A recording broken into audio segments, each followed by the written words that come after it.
आणि आम्ही आईचा राग जावा म्हणून प्रयत्न करायचो, काही सोडणार नाही होता. मग काय चिंताच नाही बघा आम्हाला. तुमच्यामुळं आमच्या राणीला इतकं मोठं होताना बघतोया, जीवाला लई समाधान लाभलंय बघा.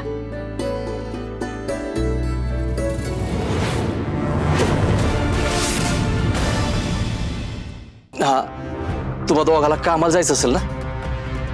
हो, आम्ही फॅक्टरीतच जायला निघालो होतो. जाताना म्हटलं रतनच्या घरी व्हिजिट करून जाऊ, त्याच्या फॅमिलीला भेटून जाऊ, म्हणून इकडे आलो होतो. त्याच्यावर लय वांगा झाले, पण आता नशिबात जे लिहिलंय ते होतेच की.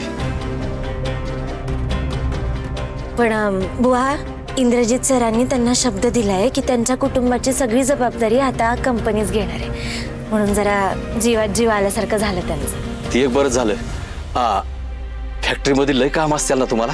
हो, चला सर, आपण निघायला पाहिजे, बरं का उशीर होता आता. बघितलं, जेव्हापासून तुमची मुलगी PA झाली आहे ना, कामावर जायला खूप एक्साइटेड असते.